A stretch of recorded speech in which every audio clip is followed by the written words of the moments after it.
Good morning friends. दोस्तों, हम लोग आरआरबी ग्रुप डी की मैथ्स कंप्लीट कर रहे हैं और मैथ्स में आज हम अनुपात और समानुपात के क्वेश्चन लेकर के आए हैं जो कि पहले ही किसी एग्जाम्स में आए हुए हैं। ओके फ्रेंड्स, तो चलिए देखते हैं। दो संख्याओं का अनुपात 8:5 है।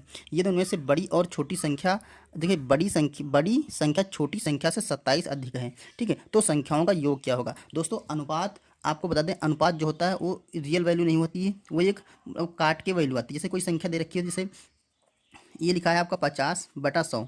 ठीक है, तो अगर हम इसको काट देंगे तो 5 एकम 5, 5 दूनी 10, तो ये 1 और 2 के अनुपात, जो 50 संख्या थी, ठीक है, 50 थी और 100 थी, इसको हम दो भागों में बांट लिया, एक 1 और 2 के रेशियो में। तो ये होता है एक कटी वैल्यू। ठीक है, जिसको हम छोटा करके या सिंप्लीफाई करके निकालते हैं, वो वैल्यू होती है। ठीक है, तो दो संख्याओं का इस अनुपात में दे रखा, छोटी और बड़ी संख्या का अनुपात।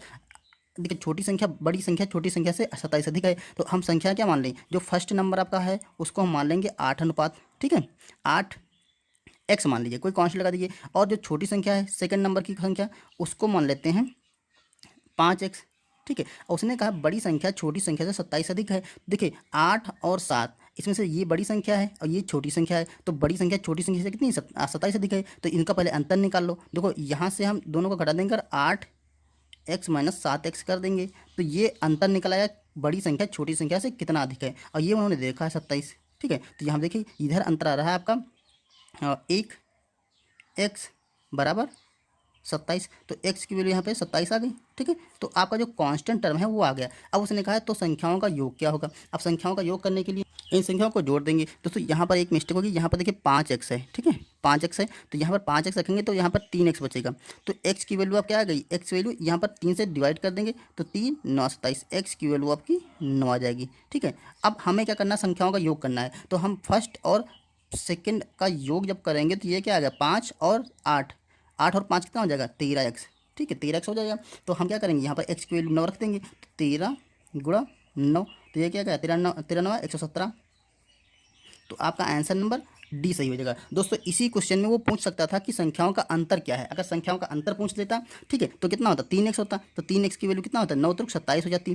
ठीक, अंतर वही है होता जो उनका बड़ी संख्या से छोटी संख्या घटाने पर। अगर इसमें पूछता कि वो बड़ी संख्या कौन सी है, तो हम क्या करते हैं, 9 की वैल्यू इस यहाँ पे 8x में रख देते, तो 8 9 72 होता। छोटी संख्या को पूछता तो इसमें रख देते हैं। तो एक ही क्वेश्चन से कई सारी चीज़ें आप निकाल सकते हैं।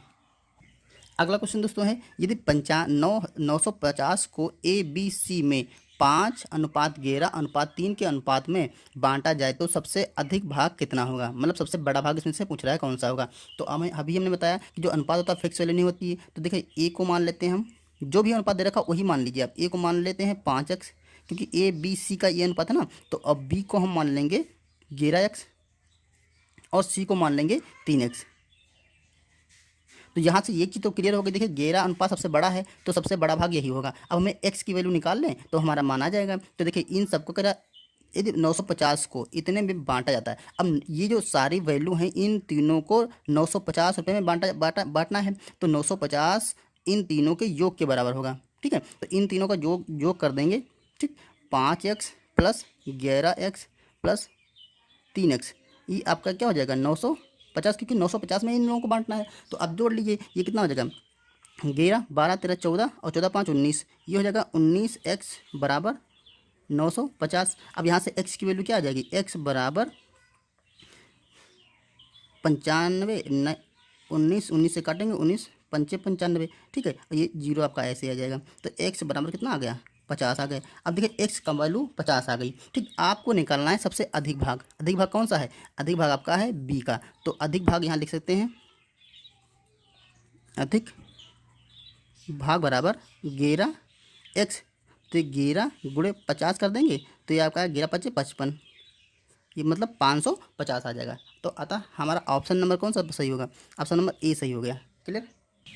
दोस्तों, अगला क्वेश्चन दे रखा है, यदि a अनुपात b बराबर 1 अनुपात दे व b अनुपात c बराबर 3:4, तो ABC का पूरा अनुपात ज्ञात करना है। ठीक है दोस्तों, इस तरह का जो क्वेश्चन हो उसको आप क्या करिए, a और b के अनुपात को बराबर कर लीजिए। जैसे देखिए, यहाँ पर a दे रखा है, a अनुपात b बराबर 1:2 दे रखा है, और यहाँ पर b अनुपात c बराबर दे रखा है 3:4। 4। अब देखिए यहाँ पर दोनों अनुपातों में कॉमन कौन सा है, कॉमन है आपका बी, तो बी को हम क्या कर लेंगे, बराबर कर लेंगे दोनों में अनुपातों में। तो देखिए यहाँ पर 2 है और यहाँ पर बी की वैल्यू कितनी है, 3 है, यहाँ पर 2 और यहाँ पर क्या है, 3 है। तो अगर हम इसे गुणा कर दें 3 से, ठीक है, पूरे अनुपात को 3 से गुणा कर दें और इसे गुणा कर दें कि यहाँ पर बी है, बी की जगह 2 है, तो यहाँ गुणा कर दें हम 2 से, तो ये अनुपात क्या हो जाएगा, 3 एकम 3, 3 दूना 6 और ये हो जाएगा 3 दूना 6 अनुपात 4 दूना 8। तो आपका ये अनुपात आएगा। अब देखिए यहाँ पर b की वैल्यू क्या है, b की वैल्यू जैसे ही बराबर हुई तो वैसे ही आप लिख सकते हैं a अनुपात b अनुपात c बराबर 3 अनुपात, यहाँ पर b की वैल्यू जैसे बराबर हो गई तो हम एक ही जगह लिख देंगे अनुपात 8। तो हमारा क्या आ गया, 3 अनुपात 6 अनुपात 8, ये ए बी सी का अनुपात आ गया। देखिए 3 अनुपात 6 अनुपात 8 ये सी में दे रखा है, तुम्हारा ऑप्शन नंबर सी सही होगा। यहाँ देखिए एक बैग में, किसी बैग में 1 रुपये 50 पैसे और 25 पैसे के सिक्के 5, 7 और 9 के अनुपात में हैं। यदि कुल धन 430 रुपये हो तो 25 पैसे के सिक्कों की संख्या क्या है।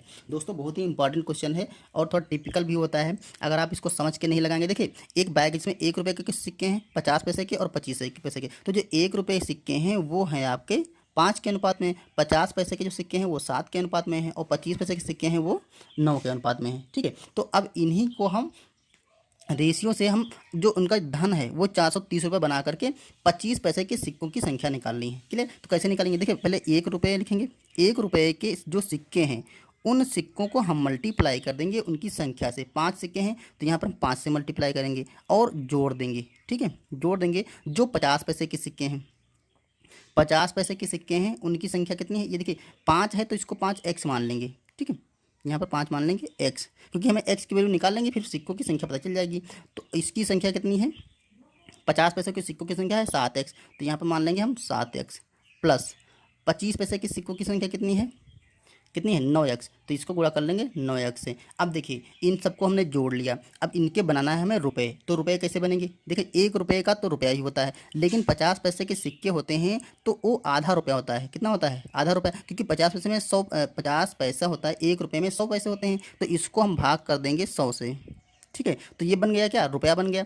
और इसको भी भाग कर देंगे 100 से, तो ये भी क्या बन गया, हमारा रुपया बन गया। अब देखिए ये सारे रुपये बन गए। क्लियर, जब हम पैसे को जैसे मान लो आपके पास 250 पैसे कितने भी हो, 500 पैसे हैं, आप उसको 100 से भाग कर देंगे तो आपका क्या बन जाएगा, रुपया बन जाएगा, तो 5 रुपये हो जाएंगे। इसी तरह से हमने क्या किया, जो पैसे थे उनको हमने भाग कर दिया 100 से, तो ये सब बन गए रुपये। और ये वैल्यू किस में आ रही है, ये वैल्यू रुपये में दे रखी, इसीलिए हमने इनको, ये ऑलरेडी रुपये बना था। ठीक, तो यहाँ पर 430 रख लिया। क्लियर, ये देखिए ये रुपये और यहाँ पर भी उनकी सिक्कों की संख्या उनके रुपयों की संख्या से हमने मल्टीप्लाई कर दिया और उन सबको जोड़ दिया तो कितना आया, 430 रुपये आ गया। ये बात अगर समझ गए हैं तो बस क्वेश्चन आपका लग गया। तो देखिए यहाँ से कट कर लीजिए, 50 दूना 25 चौका।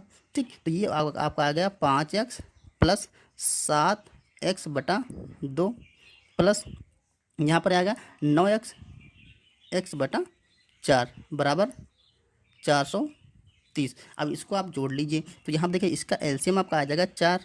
ठीक है, तो यहाँ पर आएगा 4 पंचे 20x प्लस यहाँ कितना आ जाएगा 7, 7 दूना 14x प्लस यहाँ पर 9x बराबर 430।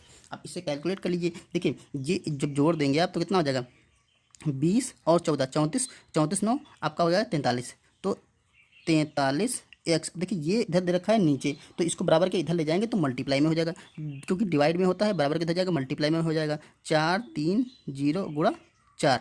ठीक है, अब यहाँ से x की वैल्यू निकाल सकते हैं आप। x की वैल्यू क्या आ जाएगी, देखिए यहाँ पे लगाना है, यहाँ पर 43x बराबर हो जाएगा आपका 4 3 0 गुणा 4। ठीक, यहाँ पर x बराबर क्या हो जाएगा आपका,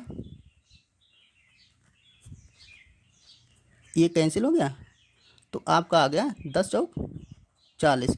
x की वैल्यू आपकी आ गई 40। जैसे x की वैल्यू 40 आ गई तो कह रहा था 25 पैसों के सिक्कों की संख्या कितनी है, तो 25 पैसों की सिक्कों की संख्या कितनी है, ये सॉरी 9 अनुपात में है ना, 25 पैसे सिक्कों की संख्या 9 अनुपात में है। तो देखिए यहाँ पर क्या रखा था 9x, उनकी संख्या कितनी रखी थी 9x, तो 25 पैसे के जो सिक्के होंगे तो 9 गुणा x की वैल्यू 40 है, तो ये क्या आ गया 9 चौक 36, मतलब 360 सिक्के होंगे। ठीक है, तो हमारा देखिए ऑप्शन नंबर यहाँ पर सी सही होगा। क्लियर हो गया दोस्तों? अगर ये चीज़ आपको समझ में आ गई होगी तो आप क्वेश्चनों को आसानी से लगा देंगे। इस टाइप के क्वेश्चन अक्सर एग्जाम में आ जाते हैं और बस यही हमें करना होता है कि सिक्कों को हमें रुपये में बदलना होता है। ठीक है, सिक्कों के जब 50 पैसे के सिक्के हैं तो इसको हम 100 से भाग कर देंगे, रुपये में बदल देंगे, इसको भी 100 से भाग करके रुपये में बदल देंगे।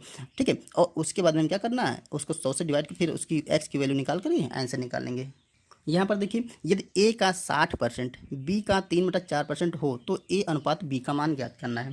ठीक है, ये भी आसान क्वेश्चन है। क्या करेंगे, ए का 60%, ठीक है, ए का 60%, तो का मतलब आप जानते हैं बोर्डमास के नियम से, का मतलब क्या होता है, गुणा होता है। 60% मतलब 60% को हटाकर क्या करते हैं, बटा 100 करते हैं, बराबर है यहाँ पर बी का 3/4। ठीक, इसको कट कर लीजिए, देखिए ये कैंसिल हो गया, 2 से काट देंगे, 2 3 2 पंचे। ठीक, यहाँ तो कुछ कटने वाला नहीं है। देखिए ये आपका आ गया 3 ए ऊपर, नीचे 5 बराबर, ऊपर आ गया 3 बी, नीचे क्या आ गया 4। ठीक, देखिए ये 3 3 आपस में कैंसिल हो जाएगा क्योंकि बराबर के दोनों साइड में बराबर है। अब यहाँ पर ए अनुपात बी तुम्हें निकालना है, तो यहाँ से ए अनुपात बी कैसे कर सकते हैं, ए तो एक तरफ लिखा है, देखिए ए यहाँ पे लिखा है, तो ए नीचे क्या ले आएंगे, बी को यहाँ ले आएंगे। ठीक है, बी को यहाँ ले आएंगे तो बी यहाँ पे पहुँच जाएगा, बराबर 5 को क्रॉस मल्टीप्लाई जब करेंगे ना ऐसे, तो ये 5 यहाँ पहुँच जाएगा, नीचे 4 तो 4 ही रखने दीजिए, 5 को यहाँ पहुँचा दीजिए। ठीक, तो देखिए ए अनुपात बी यहाँ से निकल सकता है, ए अनुपात बी क्या आ गया, 5/4। तो देखिए ऑप्शन हमारा कौन सा सही है, डी। क्लियर। यहाँ पर क्वेश्चन देगा, किसी मिश्रण में दूध और पानी का अनुपात 12/5 है, यदि 8 लीटर पानी और मिला दिया जाए तो यह अनुपात 4/3 हो जाता है। ठीक है, आसान क्वेश्चन है। देखिए यहाँ पर मिल्क और वाटर ये दे रखा है 12/5, तो इसकी फिक्स वैल्यू मान लेते हैं हम, ये हो जाएगा आपका 12x और ये वाटर हो जाएगा आपका 5x। ठीक है, 5x।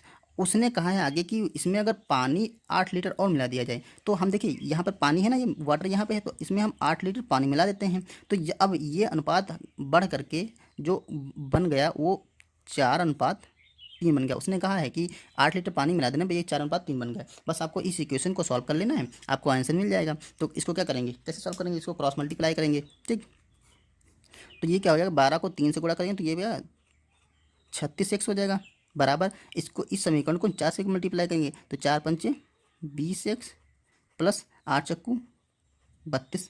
अब देखिए x वाले इधर ले आइए, तो 36x माइनस 20x बराबर 32। तो यहाँ से देखिए यहाँ पर 16x बचेगा बराबर 32, तो यहाँ x की वैल्यू क्या आ जाएगी 2, यहाँ से x बराबर क्या आ गया आपका 2। ठीक है, क्योंकि 16 से काटेंगे, 16 दूना 32, x बराबर 2 आ गया। अब क्या करना है, पूछ रहा था वो दूध की मात्रा क्या है। ठीक है, दूध की मात्रा कितनी थी, देखिए यहाँ पे 12x थी दूध की मात्रा ना, तो ये कितनी हो जाएगी, x की वैल्यू 2 रखेंगे तो कितना हो जाएगा 24 हो जाएगा। तो हमारा ऑप्शन नंबर कौन सा सही होगा, ए सही होगा। क्लियर। तो दोस्तों ये थे रेशियो के कुछ क्वेश्चन। ओके फ्रेंड्स, उम्मीद है आपको समझ में आया होंगे।